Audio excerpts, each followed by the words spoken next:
నువ్వు పెద్దరాజు పొలంలో పెద్దమ్మ ఆలవారి కోడాల చెట్టు ఆలవారి కోడాల దాన సాడు బిడ్డ నేను నిన్ను అద్దు చెట్టు పదు పడదు చొప్పు పెట్టి రాదు చూడు సీటు మొక్కలు మన గొల్లఖను మహాశ్రీ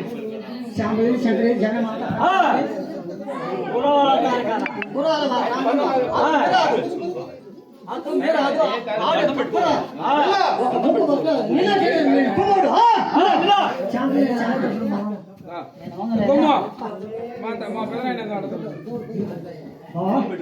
నువ్వు బడివాడు